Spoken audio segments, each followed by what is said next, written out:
This is my most realistic coaster that I ever built in Planet Coaster 1. It was the last build I ever did in Planet Coaster 1 and it took me over 3 weeks. Now before we properly get into this showcase, I just wanted to say I do apologise in advance for my microphone. I think over the past week it has suddenly just stopped working properly and I've tried unplugging it, I've tried reinstalling the software.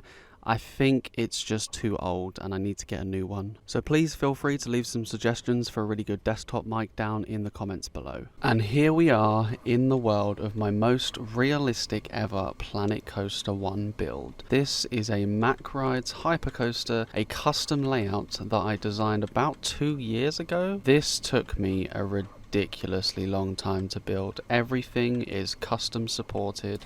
The track is super smooth, it's a fairly realistic layout, and you know what, I even themed it and gave it a proper station as well. I tried to move on to doing all of the lake and everything, but I just sort of got burnt out and yeah, didn't do any more of it. But today we're going to take a look at all the little details and then give you guys a little POV. So we'll start by taking a look at the station and the maintenance building. So this station is pretty simple.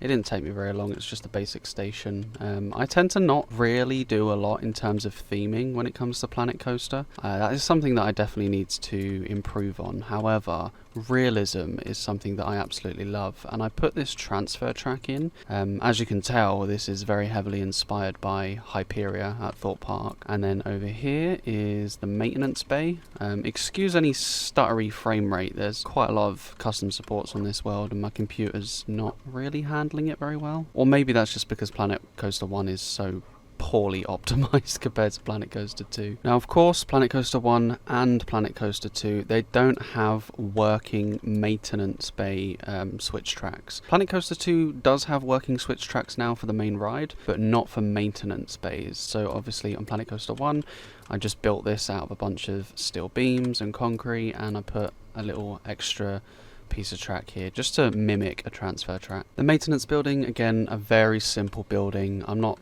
too big on theming. I did try with this with like extra roof pieces and stuff. And the last couple of things we will take a look at is just a very basic tall fenced exit path and queue line path here that I never even got around to finishing. The two sort of main features of the queue and the exit paths is the fact that I actually put custom netting. So you can see here, this is like a custom structured net. And over at the other end of the main queue line, I actually did the same thing here. So this is just the brake run, and it's the same type of structure with the netting to catch any loose articles. Now what is perhaps my second favourite thing in terms of realism is actually this base of the lift here.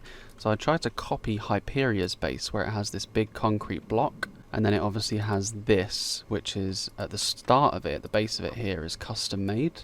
So this isn't actually part of the coaster track. This is just a separate track piece, so it's literally just another type of coaster, because this Mack coaster doesn't actually have a square lift hill, so I just sort of threw it in there, and unfortunately we can't get rid of the motor that is there by default by Frontier. But you know what, I think it comes together quite nicely. Now the last thing that I absolutely love about this build that I did was just the supports. I mean, these supports were as realistic as I could possibly get. I tried to copy a lot of Hyperia's sort of support structure design and sort of make a custom version around it. So this is obviously very heavily inspired by Hyperia's first sort of non-inverting Immelman element, but I sort of customize it a little bit because it's not quite as tall as Hyperia's, but it works. And then I attached extra support pieces here, just like Hyperia does. Of course, the first drop is very similar to Hyperia as well. You can definitely tell that I was trying to go for a very Hyperia-esque style build. I even did my own version of the outer bank turnaround. Instead of it doing like a full 180, however, it just does like a 90 and then goes off to the side. And then I thought this element was pretty cool. It's almost like an Immelman, but it sort of stalls out a little bit more before then coming down to the side rather than under itself fully. And then I wanted a nice like quick section where you could have a couple switchbacks, so I added this in. It was just sort of meant to be going over a lake. The whole reason I built this element in the first place was because, again, I love doing custom supports, and I wanted to have like an arch over a body of water. It didn't really turn out the way I wanted it to, however. I did originally think of extending the water under here, and then having like another arch that comes up over to support the bottom of this drop, but that never really happened. I then wanted to include a stall of some kind, so I just did a normal rising turn and then did a stall, but the problem is this coaster definitely travels a lot faster than I anticipated it to, so I had to put trim brakes both here and on the sideways bit up here as well. After that, it simply just comes down into a couple of bunny hills into the brakes, so it's not a super long ride, it's kind of on the shorter side, but I do still think somehow it is probably a bit longer than Hyperia itself. Now that I'm finished explaining everything about the ride, let's take a on-ride POV.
Well, I hope you guys really enjoyed that video of me showcasing my most realistic build ever in Planet Coaster 1. If you'd like to see me try and recreate something like this or something very similar to this in Planet Coaster 2, now that we have a much improved building system and smoothing system, then let's try and get this video to